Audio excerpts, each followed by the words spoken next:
The cost of the unrest that rocked Gauteng and KwaZulu-Natal in July is still being tallied. Now, a number of malls and factories were set alight during the violence.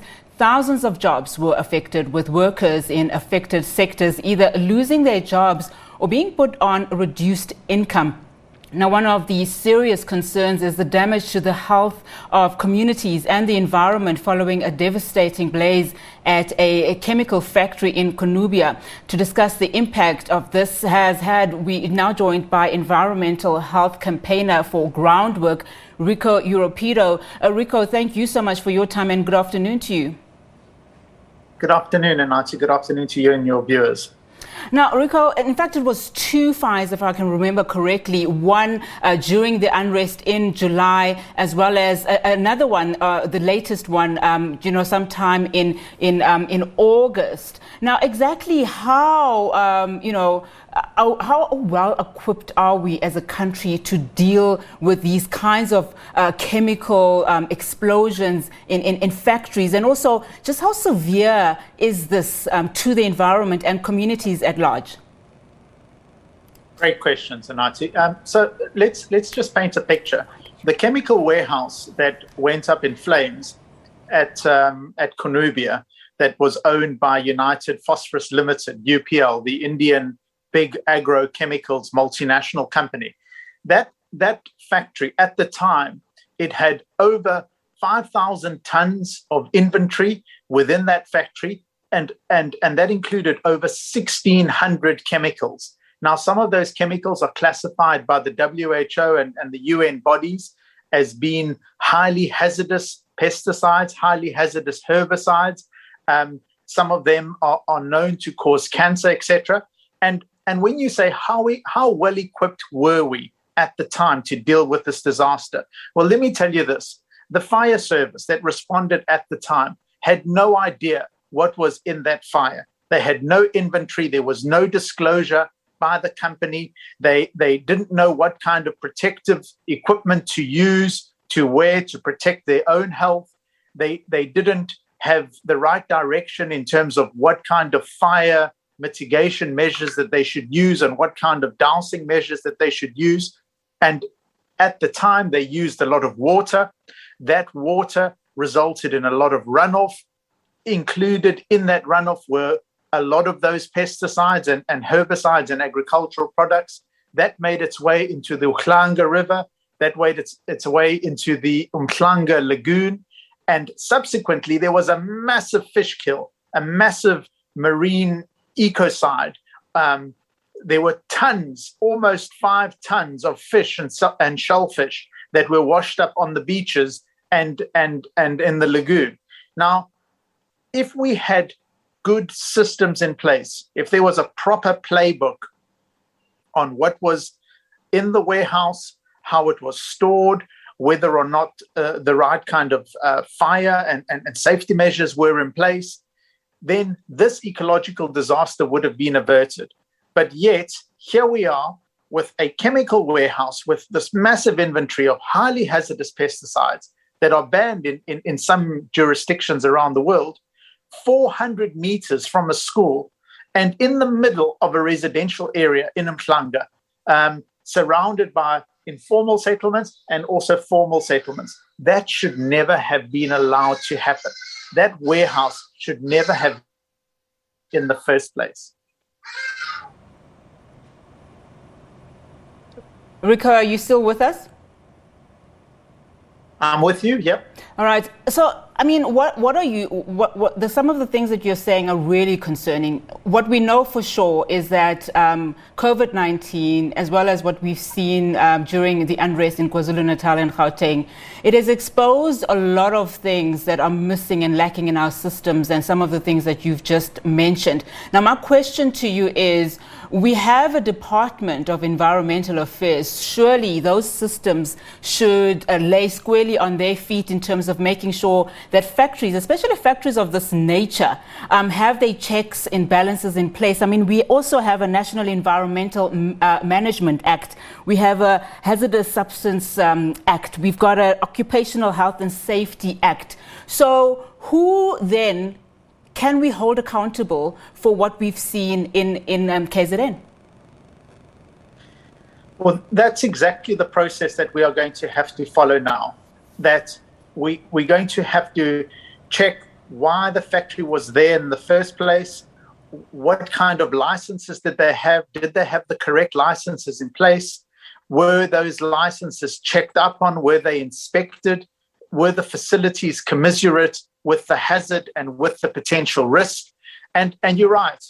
COVID, if anything, has shown us where the fault lines are in our society, where we have very poor schools and poor infrastructure in our rural and in our township areas. COVID has shown us that the systems we have there are lacking. It's shown us that where we have our fault systems in our healthcare, where people can't access good healthcare. So the segment you had on the ambulance services previously, COVID does that. It exposes where we have these fault lines in society, where we have a problem in society. And if there's anything for us to learn, it's that we have to have good systems in place in order to manage these environmental risks and hazards. Clearly, in this case, we didn't have those good systems, the good oversight systems. The things that happened, during one of those fires, as you rightfully said, is that firefighters came in, they doused the factory in question with a lot of water, which resulted to that runoff that affected, some of the lakes and the ocean. What steps should they have followed? We talk about systems being in place. I would imagine with that OHS document, it is there. It's just a question of implementing, a question of systems communicating with each other. But, just the best of your knowledge, what steps should have been taken? Well, let's put it in context. Here we have a massive chemicals warehouse in the middle of a residential area, surrounded by schools, surrounded by informal settlements, clearly vulnerable members of society. That warehouse and the licensing thereof was as part of a presidential fast-track economic special zone, which meant that they had certain concessions. It means that our government was chasing that business, that kind of global business. Should that warehouse have been there in the first place? I don't think so. Should they have had the right, should they have been licensed to be there? If they had the license to be there, it means that an inspector would have known what was in that warehouse and would have had an inventory thereof, and that environmental management inspector practitioner would have been able to kind of do a risk assessment relative to the type of business and the community. If that risk assessment was done properly, again, another tick. That type of business shouldn't have been there in the first place. Now, this contamination, the environmental contamination, has meant that the beaches are now closed from Salt Rock all the way to the Mgeni mouth. That's 40 kilometers of our sea amenity that is close to the public on the basis of health and environmental risks. What is the impact on tourism now? What is the impact on subsistence, people who rely on the ocean for their food? What is the impact on the hotels, all the hotels that are expecting guests over, the school holidays and things like that? These are the kinds of pros and cons that you have to take into account when you make these kinds of decisions. And clearly the decision in this case was to fast-track economic development that has resulted in a detriment to the environment and public health. And that's what we have to look at in terms of our society. What kind of a society do we want? Do we want a society where we put people at risk through this unmitigated economic development, this neoliberalism, or do we want to think carefully about what development really means? None of those chemicals were manufactured in South Africa. None of those chemicals meant jobs in South Africa. That was simply a big warehouse storing chemicals that were manufactured in India, that were shipped to the port in Durban, and that was a distribution. Is that the kind of development that we want? Those are the kinds of real questions that we need to ask here. There's no doubt this was a big wake-up call for government, I would imagine. But one of the things that we have not touched a lot on is just the impact on those livelihoods. The impact on health from those communities that you spoke of. This factory was right in the middle of a community, and following that fire, we heard that. Community members were asked to close their windows, they were asked to remain indoors. One of the big things that we don't talk about is just the effects on health from a human point of view. Environmental effects we see almost immediately, but the impacts on health, Rico, just help me understand, when are we likely to see what that does to the health of individuals that are around that area? Good point. So your health as a person is a product of your environment. If you live in an environment that is detrimental to your health, then your health will be compromised. That fire took over 10 days to douse. So people were exposed to that smoke, to the smoldering factory remains for about 10 days. In that smoke were the remnants of some of the pesticides and some of the chemicals. You can see the smoke spreading over the area and depositing into the environment. So some of those chemicals would have been deposited into the environment. The chemicals leaked into the water, and we know that they're in the aquatic environment. Now, immediately, the public health response must be to put in place surveillance systems and to provide clinics and a public health kind of immediate acute public health response to those most in need. That wasn't done by eThekwini. There were no mobile clinics. There were no notices to the doctors to be on the lookout for people that were experiencing respiratory distress or skin rashes or inflammation of their mucous membranes because of exposure to those chemicals. Again, that kind of public health response needs to be also you need to put in place a surveillance system. So you need to know, well, who's complaining and where do they exist? Where do they exist in the geography of that area? And then once that surveillance system is put in place to capture those complaints and to capture the people that are experiencing this, you need to follow them up in the medium and the chronic term. And why do we do this? Because we'd be worried about things like poor birth outcomes. We'd be worried about respiratory disease or heart disease or nervous effects or impacts in children. I'm told that children in the informal settlements around this fire are still using the amenity. They're still swimming in the lagoon. They're still collecting marine life. The subsistence fishermen from Phoenix, their livelihoods have been destroyed. And quite frankly, there have been accounts of people that are still using the natural resource so that they can subsist. These are the kinds of things that we need to be really careful about. And, we should learn from history. In the 1970s, in Italy, in a little town called Seveso, there was a similar chemical fire, big chemical explosion. And in the acute phase, there were reports of animals that were dying.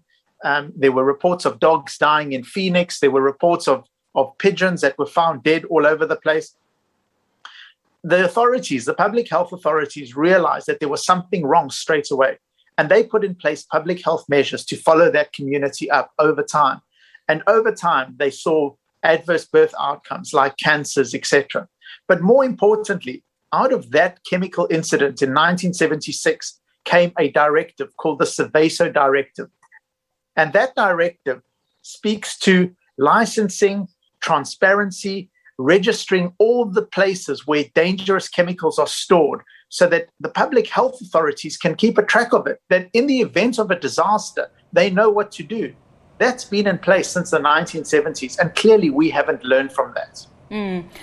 Now, Rico, public health measures as you say, are probably not put in place in that area as we speak. And again, it just shows how vulnerable, the poorest of South Africans are in issues like this and in cases like this, because immediately the thought goes to the environment, but you don't actually think about the public health concerns. What are the next steps? You are but one entity. People listening to you now who live in that area or who probably have concerns, where should they go in the lack where there is no assistance from these health authorities and environmental authorities? Yeah, thanks for that question. So just this morning, today, we were at Redham Public School, the high school, 400 meters across the freeway from the UPL factory. And we organized a public meeting for concerned residents, for government people, for government authorities to come and to talk to people, for the public to be given an opportunity to voice their concerns. And at that public meeting, we handed over a memorandum to the MEC for Economic Development in KZN. And part of the memorandum is about transparency and about openness. It's about putting in place the measures to capture and the systems in place so that the public health impact can be quantified and followed up over time. So if people go to the UPL website, you will find a form where you can lodge a complaint. That complaint will be fed into a public health response. But essentially, what we're calling for is an openness about what is going on. We haven't seen one specialist report. The public have been excluded from decision making. The public can bring expertise from abroad to assist in this regard. We as a civil society group are made up of academics, of lawyers, of public health specialists, and we can provide a crucial, non-partisan, non-fearful intervention in terms of what is the right response. That hasn't been open to government yet, and that is a problem. Transparency is a big problem in this respect. UPL never disclosed officially the full inventory of those pesticides. It had to be uncovered by the investigative journalist Amabungani. It had to be through pressure of the Daily Maverick, constantly following the story and disclosing information on the story, that some information has become available. That's not right. In order to manage chemicals, we have to have openness and transparency. It has to be multidisciplinary and multi-stakeholder. Well, here at the SABC, we'll definitely be following up with the responsible authorities. Rico, thank you so much for your time.